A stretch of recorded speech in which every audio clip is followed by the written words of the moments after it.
अगर आप अपने जीवन से हार मान चुके हैं, जैसा आप चाहते हैं परिस्थितियां वैसी बिल्कुल नहीं हैं, बल्कि ठीक उल्टी हैं, विपरीत हैं, अपनी हार का, अपनी विफलता का ठीकरा बात बात पे कभी आप भगवान पे तो कभी किसी और पर फोड़ते हैं, तो ये वीडियो आपके लिए ही है। मुझे पूरा यकीन है कि इस वीडियो को देख के आप में हिम्मत जरूर आएगी। मैक्सिको के एक छोटे से गांव कोस्टा एजुल में जो सल्वाडोर अल्वारेंगा नाम का एक मछुआरा रहता था। 15 साल से वो मछली पकड़ने के काम में लगा हुआ था। 15 साल के अनुभव ने उसे समंदर और मछली पकड़ने के काम का मास्टर बना दिया था। 17 नवंबर 2012 को अल्वारेंगा टोनाला में मछली पकड़ने वाली नाव के मालिक विलेर्मिनो रोड्रिगेज सोलिस के लिए मछली पकड़ने प्रशांत महासागर में गया। नाव पर उसके साथ एक 22 साल का लड़का एजिकिल कोर्डोबा भी था। अल्वारेंगा के इस युवा साथी एजिकिल कोर्डोबा के पास अभी समंदर में मछली पकड़ने का कोई खास अनुभव नहीं था। इससे पहले कोर्डोबा और अल्वारेंगा एक दो बार ही मिले थे और उन्हें कभी बातचीत भी नहीं हुई थी। ये पहली बार था जब वो एक साथ समंदर में मछली पकड़ने जा रहे थे। अल्वारेंगा को मजबूरी में कोर्डोबा को अपने साथ ले जाना पड़ा था। अल्वारेंगा का पुराना साथी रे पेरेज, जो कि अक्सर अल्वारेंगा के साथ समंदर में मछली पकड़ने जाया करता था, किसी अन्य काम में व्यस्त होने की वजह से उस दिन अल्वारेंगा के साथ समंदर में जाने से मना कर दिया। यही वजह थी कि अल्वारेंगा को अपने साथ उस नौसिखिया एजिकिल कोर्डोबा को समंदर में ले जाना पड़ा। अल्वारेंगा ने कोर्डोबा से अपनी योजना बताई कि वो समंदर में 30 घंटे के आसपास रुकेंगे और मछलियां पकड़ के वापस घर चले आएंगे। कोर्डोबा भी इसके लिए तैयार हो गया। दोनों 23 फुट लंबे सिंगल इंजन वाली टॉपलेस नाव के साथ प्रशांत महासागर में आगे बढ़ने लगे। अल्वारेंगा और कोर्डोबा ने एक दिन के हिसाब से खाने पीने और जरूरत की चीजें अपने साथ नाव में रख लिया था। नाव में 16 गैलन पानी और 70 गैलन गैसोलीन था। साथ में मछली पकड़ने के लिए 23 केजी चारा, मछली पकड़ने वाले कई तरह के हुक, 3 बड़े बड़े चाकू, बाल्टियां, प्लास्टिक के बैग में लिपटा मोबाइल फोन, एक जीपीएस ट्रैकिंग डिवाइस और साथ में और भी जरूरी सामान रख लिया था। उनके पास एक 2-वे रेडियो भी था जिससे वो समंदर से अपने बॉस से संपर्क कर सकते थे। इन सब चीजों के अलावा पकड़ी गई मछलियों को ताजा रखने के लिए और उन्हें सड़ने से बचाने के लिए 91 किलो के आसपास बर्फ एक बड़े से आइस बॉक्स में रख ली गई थी। अल्वारेंगा और कोर्डोबा मछली पकड़ने के लिए करीब 50 मील तक समंदर के अंदर चले गए, जहां दोनों ने लगभग 500 केजी मछली पकड़ ली। जब पर्याप्त मात्रा में उन्होंने मछलियां पकड़ ली, तब अल्वारेंगा ने अपनी नाव को वापस घर की तरफ मोड़ लिया। अभी वो कुछ ही दूर आगे बढ़े थे कि अचानक शांत समंदर में मौसम ने एक अलग ही रूप अख्तियार कर लिया। समंदर में बहुत तेज तूफान उठने लगा। आसमान में काले बादल गरजने लगे। समंदर की विकराल लहरें मुंह फाड़े अल्वारेंगा की नाव की ओर दौड़ने लगी। समंदर में उठा तूफान और विकराल लहरें अल्वारेंगा और कोर्डोबा की नाव को घर जाने वाले रास्ते से बार बार भटका दे रही थी। उस भयंकर तूफान में दोनों को कुछ दिखाई ही नहीं दे रहा था। समंदर की विकराल लहरें अल्वारेंगा की नाव को समंदर में किसी गेंद की तरह उछालने लगी। वो लहरें थप्पड़ों की तरह उनके शरीर पर चोट करती और उन्हें नाव पर पटक देती। नाव भी असंतुलित होने लगी और तो और नाव में बारिश और लहरों का पानी भी भरने लगा। ये एक बड़ी समस्या थी। दोनों जैसे तैसे बाल्टियों से नाव का पानी निकालने लगे। वो बहुत देर तक पानी को समंदर में फेंकते रहे, जिससे वो थक के चूर हो गए। पर आफत अभी भी खत्म नहीं हुई थी। नाव में काफी सामान भरा था। ऊपर से वो जिस चीज के लिए समंदर की गहराई में आए थे, वो भी उसे भारी बना रहा था, नाव को असंतुलित कर रहा था। नाव में जो जरूरी सामान थे, वो भी अब अल्वारेंगा और कोर्डोबा को खतरनाक लगने लगे। उन दोनों ने सबसे पहले नाव से 500 केजी मछली को समंदर में फेंक दिया।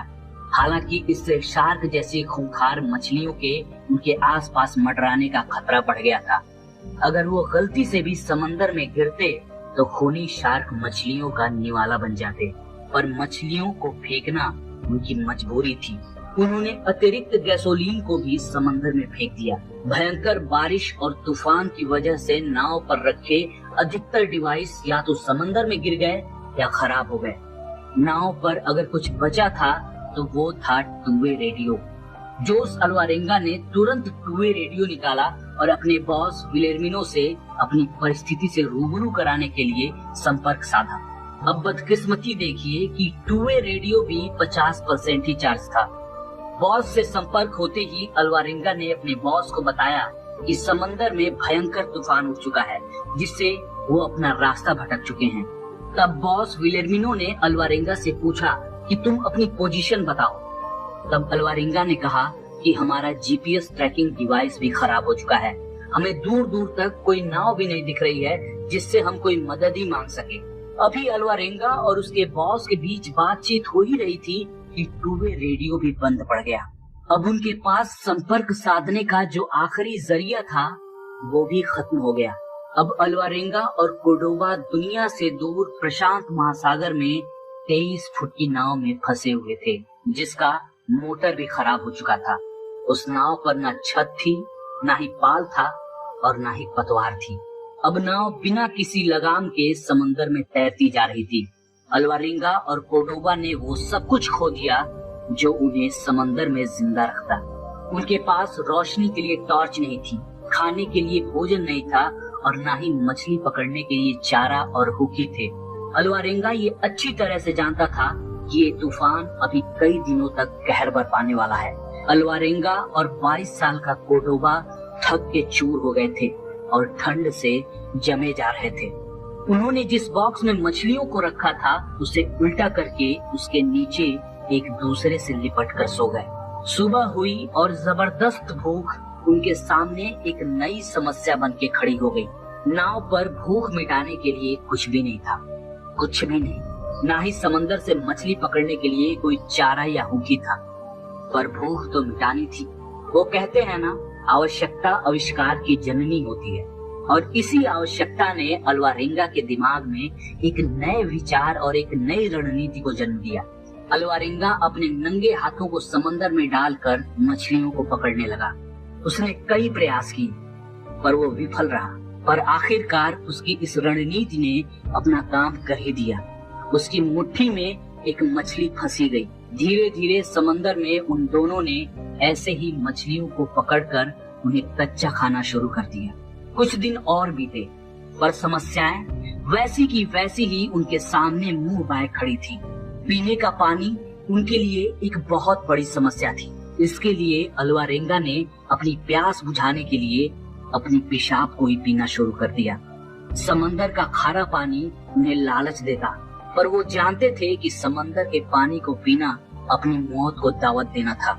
इसके बावजूद कई बार उन्होंने उसे पिया।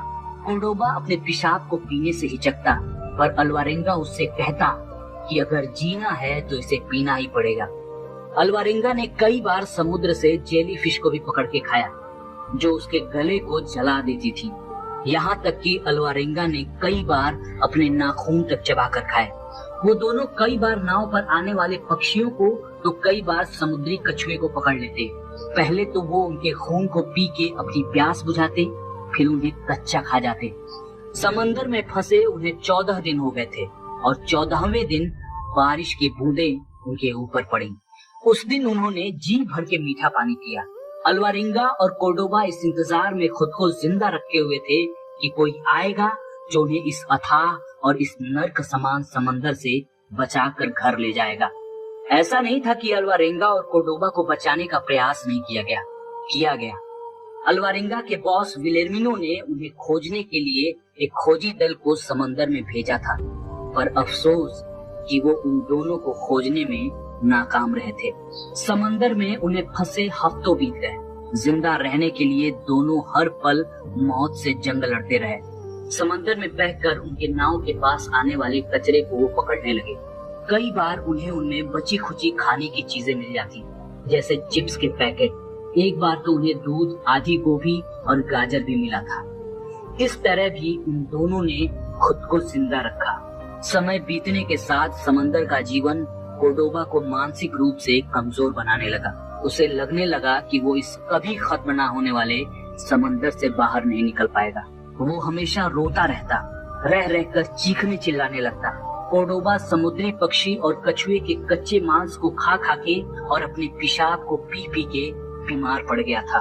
उसने अब इन्हें खाने से मना कर दिया। कोर्डोबा हार चुका था।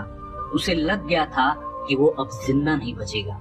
एक दिन उसने अल्वारेंगा से कहा कि तुम मुझे कसम दो कि मेरे मरने के बाद तुम मेरी लाश से अपनी भूख नहीं मिटाओगे, और अगर तुम बच गए तो मेरी माँ से मिलने जरूर जाओगे और उन्हें बताओगे कि मैं उन्हें बहुत प्यार करता था।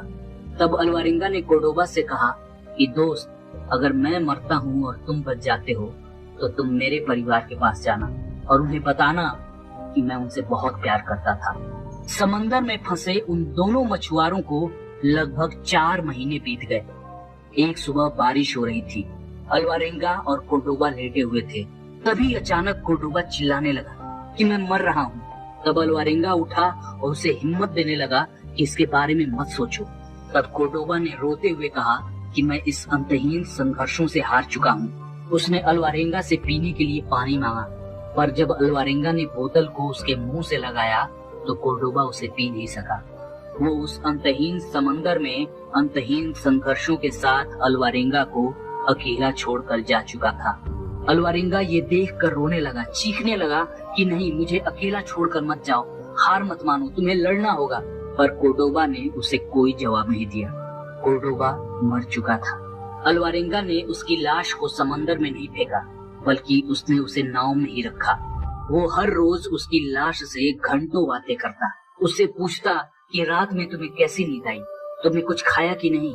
कोर्डोबा तो कुछ नहीं बोलता, पर अल्वारेंगा ही कोर्डोबा बनके खुद अपने सवालों के जवाब देता कि हाँ, मुझे नींद अच्छी आई और मैंने खाना भी खा लिया है। अचानक छठे दिन अल्वारेंगा जैसे किसी बुरे सपने से जागा। उसने सोचा कि वो क्या कर रहा है, वो एक लाश से बात कर रहा है। तब जाके उसने कोर्डोबा की लाश को समंदर में गिरा दिया। समंदर में फंसे अल्वारेंगा को महीनों बीत गए, पर अल्वारेंगा जिंदा रहा। वो नाव में लेटे लेटे आसमान में उड़ते हवाई जहाजों को ताकता। कई बार तो उसने दूर जाती बड़ी व्यापारिक नाव को भी देखा। वो चिल्लाया, उन्हें रुकने के लिए कहा, पर उसकी आवाज उन तक नहीं पहुंच पाई। ना ही उन बड़ी नावों से किसी की नजर अल्वारेंगा के नाव पर पड़ी। वो नावें अल्वारेंगा के सामने से गुजर जाती और वो कुछ नहीं कर पाता। अब धीरे धीरे अल्वारेंगा भी कोर्डोबा की तरह ही अपना मानसिक संतुलन खोने लगा। उसके मन में बार बार खुद को मार देने की इच्छा जन्म लेने लगी। वो उस वाहियात जीवन से, वाहियात समंदर से एकदम ऊब चुका था, थक चुका था।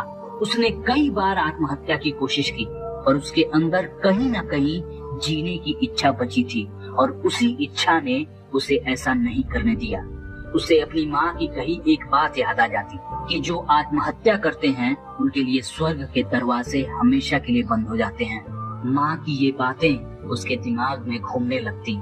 अल्वारेंगा ने प्रशांत महासागर में खुद को जिंदा रखने के लिए अपनी कल्पनाओं की एक दुनिया बना ली थी। वो नाव पे टहलता तो सोचता कि वो दुनिया की सबसे बेहतरीन जगहों की सैर कर रहा है। कुछ खाता तो सोचता कि वो दुनिया की सबसे स्वादिष्ट और महंगी डिश खा रहा है। अल्वारेंगा जब बच्चा था तो उसके दादाजी ने उसे चंद्रकलाओं से समय का अनुमान लगाना सिखाया था। अल्वारेंगा ये अच्छी तरह से जानता था कि वो कितने महीनों से समंदर में फंसा हुआ है। उसके लिए एक एक दिन सदियों की तरह कट रहे थे। उसका शरीर हड्डियों का ढांचा मात्र रह गया था और उसके बाल और दाढ़ी बेतरतीब किसी जंगली की तरह बढ़ गए थे। उसका चेहरा डरावना और बीमार लगने लगा था। एक दिन वो नाव पर बेहोशी की हालत में गिरा पड़ा था। तभी उसके कानों में कुछ आवाजें गूंजी। वो चौंका। उसने अपना ध्यान उन आवाजों पर लगाया। वो समुद्री पक्षियों के चहचहाने की आवाजें थीं। अल्वारेंगा को लगा कि ये उसका भ्रम है, पर जब उसने नाव से बाहर झांका तो उसने सामने नारियल के पेड़ों से घिरे एक छोटे से टापू को देखा। अल्वारेंगा की धड़कनें तेज हो गईं। अल्वारेंगा ने अपने शरीर में बची खुची ताकत को बटोरा और नंगा ही समंदर में कूद गया और तब तक हाथ पैर मारता रहा जब तक कि वो टापू के किनारे नहीं पहुंच गया। वो किनारे पहुंचते ही बेहोश हो गया। वो टापू मार्शल आइलैंड समूह का इवॉन तट था।